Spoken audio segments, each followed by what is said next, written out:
দেশের জনগণের ইচ্ছার বিরুদ্ধে বাংলাদেশের নতজানু সরকার যদি এই রেল লাইন নেটওয়ার্ক বাস্তবায়ন করে, তাতে স্বাধীন বাংলাদেশের অস্তিত্বকে ক্রমাগতভাবে মিলিয়ে দেওয়া হবে।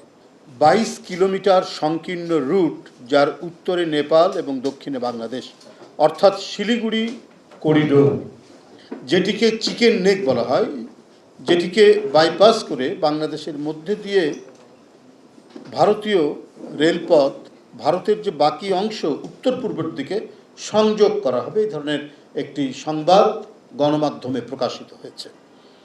বাংলাদেশের ভেতর দিয়ে ভারতের সামরিক এবং বেসামরিক পরিবহনের জন্য, পণ্য পরিবহনের জন্য বাংলাদেশের বুকের উপর দিয়ে রেল লাইন নেটওয়ার্ক তৈরি করার উদ্যোগ গ্রহণ করেছে ভারতীয় রেলওয়ে বোর্ড।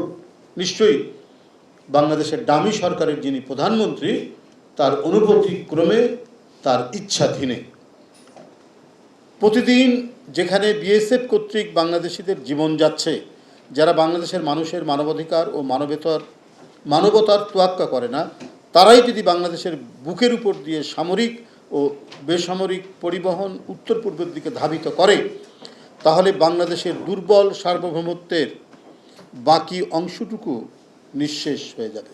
এমনিতেই তো দুর্বল করেছে আমাদের সার্বভৌমত্বকে শেখ হাসিনা, যতটুকু সার্বভৌমত্ব আছে সেটাও নিঃশেষ হয়ে যাবে। যারা বাংলাদেশের জনগণের বিরুদ্ধে গণহিংসার মনোভাব পোষণ করে, ভারতের স্বরাষ্ট্রমন্ত্রী অমিত শাহ বলেছে বাংলাদেশের মানুষদের উল্লেখ করে যে উই পোকার মতো, যে ভারতে যে সমস্ত মুসলমানরা আছে এরা বাংলাদেশের লোক, এরা উই পোকার সাথে তুলনা করেছেন। এই ধরনের নানা ধরনের হিংসার প্রতিফলন দেখা যায়।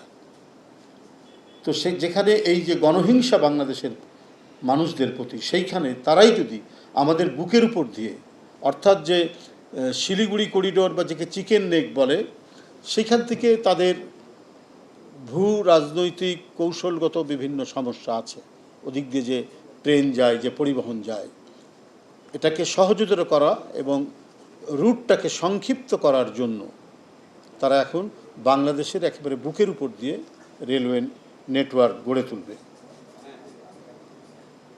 অর্থাৎ যে কথাটি বলছিলাম, যারা বাংলাদেশের জনগণের বিরুদ্ধে গণহিংসার মনোভাব পোষণ করে, তাদের কাছে বাংলাদেশের সার্বভৌমত্বের চাবি তুলে দেওয়া হবে এই স্থাপনার মাধ্যমে। এতে একটি স্বাধীন ও সার্বভৌমত্ব দেশের যে ইন্টেলিজেন্স ব্যবস্থা, সেটি ভেঙে পড়বে। দেশের জনগণের ইচ্ছার বিরুদ্ধে বাংলাদেশের নতজানু সরকার যদি এই রেল লাইন নেটওয়ার্ক বাস্তবায়ন করে, তাতে স্বাধীন বাংলাদেশের অস্তিত্বকে ক্রমাগতভাবে মিলিয়ে দেওয়া হবে। বহুত্ববাদী প্রকাশকে অগ্রাহ্য করে ভারত এখন এক শৈলিক রাষ্ট্র, হিন্দুস্তানের চেতনায় এক সাম্প্রদায়িক আগ্রাসী রাষ্ট্রে পরিণত হয়েছে ভারত। অথচ সংবিধানে কিন্তু ধর্মনিরপেক্ষ রাষ্ট্র হিসেবে সেখানে এই কথাটি সন্নিবেশিত আছে এবং একটি সেকুলার রাষ্ট্র হিসেবে পৃথিবীর সমস্ত সেকুলার মানুষের একসময় তারা প্রশংসা পেত, এখন একেবারেই একটি সাম্প্রদায়িক রাষ্ট্রে পরিণত হয়েছে।